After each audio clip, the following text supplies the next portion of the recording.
हम करने वाले हैं chapter number 13 science class 10th और ये है एक एक्टिविटी। इससे पहले वाली वीडियोस में मैं सारी 1-1 मिनट की और 2-2 मिनट्स की एक्टिविटीज़ को या फिर टॉपिक बाय टॉपिक एक्सप्लेन कर चुकी हूँ। अभी हम ये वाली एक्टिविटी को समझेंगे।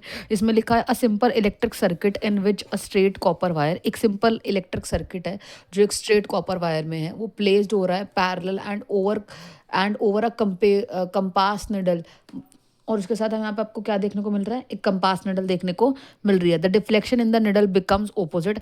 अब ये डिफ्लेक्शन क्या हो जाएगा, ओपोजिट हो जाएगा जब ये करंट क्या होगा, रिवर्स होगा। जब ये करंट क्या होगा, रिवर्स होगा। तो हम यहाँ पर ना इसको जो है वो डायग्राम्स में देखते हैं, पहला ए दूसरा बी। तो हमें ये पता है कि जो भी करंट होता है वो कैसे जाता है, पॉजिटिव से नेगेटिव की तरफ होगा। तो पॉजिटिव से ये करंट हमेशा कैसे जाएगा, नेगेटिव की तरफ जाएगा। तो ये कैसे जाएगा, हमेशा ऐसे ऐसे जाएगा, ठीक है। बट यहाँ पर हमें क्या कह रहा है कि जब भी कंपास जो है वो डिफ्लेक्ट होगा, मतलब ये कब होगा, इसके कंपास के जो डायरेक्शंस है चेंज कब होंगे, जब क्या होगा बताओ, करंट रिवर्स होगा, है ना।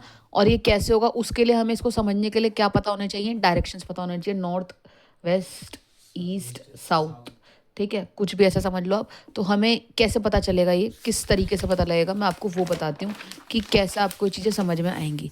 हमें इसके लिए एक कोडिंग याद रखनी है, जैसे कि हमें क्या याद रखना है, NTSE। क्या याद रखना है, NTSE। NTSE का मतलब क्या है, नॉर्थ टू साउथ।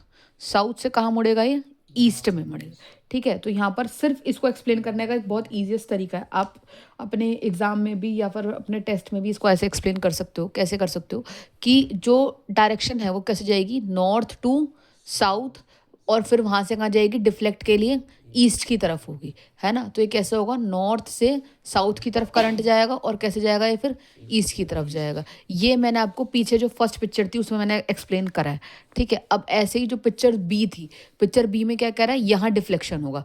अब ये पहले बहुत इजीली आपसे पूछ सकता है कि ए या बी पिक्चर में से कहाँ डिफ्लेक्शन होगा। तो पिक्चर बी में डिफ्लेक्शन होगा, क्योंकि वो किस तरफ जा रहा है, वेस्ट की तरफ जा रहा है। और ये कैसे जा रहा है, साउथ से नॉर्थ की तरफ, और नॉर्थ से कहाँ मुड़ जाएगा फिर, ये वेस्ट की तरफ, है ना, ऐसे मुड़ेगा। तो यहाँ पर ये क्या कहना चाह रहा है कि यहाँ पर करंट का फ्लो कैसा हो रहा है, रिवर्स हो रहा है, इसीलिए डिफ्लेक्शन कहाँ होगा, बी वाले फिगर में होगा। समझ आया। डिफ्लेक्शन हमेशा कब होगा बताओ, जब करंट क्या होगा, ओपोजिट, हाँ, या फिर रिवर्स जो है वो जाएगा। आप इसको इस तरीके से यहाँ पर एक्सप्लेन कर सकते हो, ठीक है।